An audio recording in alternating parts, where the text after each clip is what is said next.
میرے نبی پاک علیہ السلام نے فرمایا جس کے ذمے بہنیں لگ گئی، جس کے ذمے لگ گئی، باپ کمزور ہو گیا یا باپ انتقال کر گیا، جس کے ذمے بہنوں کی ڈیوٹی لگ گئی، محبوب فرمانے لگے اس نے 3 بہنوں کی اچھی پرورش کی، اچھا ادب سکھایا اور عزت کے ساتھ رخصت کر دیا، یا 2 بہنیں اس کے ذمے لگی، اس نے آداب سکھائے، یہ ابو داؤد شریف ہے، ابن ماجہ ہے، اور پھر ان کو رخصت کر دیا عزت کے ساتھ۔ پھر ایک مقام پہ فرمایا چلو 1 بہن ہی اس کے ذمہ لگی تھی، اس نے ادب سکھائے، آداب سکھائے، عزت سے رخصت کیا، حضور کیا ملے گا؟ فرمایا باقی نیکیوں والوں کو ثواب ملے گا، جو بہنوں کا بوجھ اٹھائے گا جس طرح میری 2 انگلیاں جڑی ہوئی ہیں اس طرح میرے ساتھ جڑ کے جنت میں داخل ہو جائے گا۔ ابھی اس حق کا تعین کس نے کیا؟ نبی پاک صلی اللہ علیہ وسلم۔ اب اگر کہیں یہ کہا جائے کہ بس بھئی صحیح ہو گیا،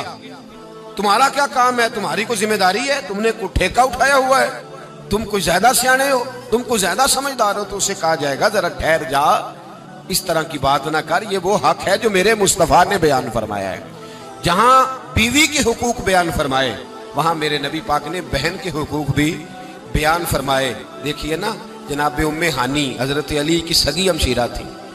نبی پاک صلی اللہ علیہ وسلم کی چچا زاد بہن تھی، پر اللہ کے رسول ہمیشہ انہیں تحفے بھیجا کرتے، ان سے محبت فرماتے، ان کے بچوں کے ساتھ پیار کرتے۔ فرمایا علی کی بہن نہیں، یہ میری بھی بہن ہے۔ کیا لوگوں کو تاریخ کی وہ بات یاد نہیں؟ آج میں نے دیکھا ہے بھائی کے پاس شاہ خرچیوں کے لیے بڑے پیسے ہوتے ہیں، بھائی کے پاس بڑا سرمایہ ہے، جب شاہ خرچیاں کرنی ہو، سال کے بعد 2-3 چکر کاغان نران کے بھی لگانے ہو تو اس کے پاس روپیہ ہے، پیسہ ہے، اور اگر اس کی اماں کہہ دے کہ بیٹا عید کا موقع ہے، کوئی پرانا جوڑا ہی اٹھا کے بہن کو دے آ، تو کہتا اماں حالات بڑے سخت ہیں، اب میں تمہیں کیا بتاؤں۔ ہمیں وہ بات یاد نہیں کہ نبی پاک کی رضائی بہن جناب شیمہ جب ان کے قافلے کے خلاف مسلمان لڑے، انہوں نے جنگ کی اور وہ قید ہو کے آئیں، تو حضرت ابو ہریرہ سے کہنے لگی جا کے مصطفیٰ کریم کو بتاؤ میں تمہاری بہن ہوں۔ تو حضرت ابو ہریرہ کہتے ہیں میں بی بی کا پرانا دوپٹہ دیکھتا، اس کی کیفیات دیکھتا، پھر جملے دیکھتا، مجھے سمجھ نہ آتی، تو میں نے جا کے حضور سے کہا کوئی شیمہ نام کی بی بی ہے؟ تو کہتے ہیں ابھی میں نے جملے بھی پورے ادا نہیں کیے، نبی پاک ممبر سے اٹھ کے کھڑے ہو گئے اور رسول پاک کی چادر مبارک ممبر پہ رہ گئی، محبوب اٹھ کے گئے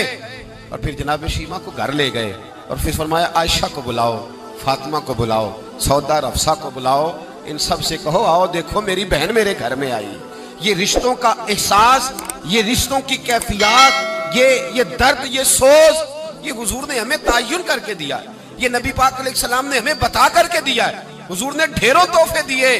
اور ایسی آفر کی جس کے لیے امت تڑپتی ہے، ترستی ہے۔ حضور نے فرمایا شیمہ اگر تو پسند کرے تو تیرے لیے مدینے میں مکان نہ بنا دوں،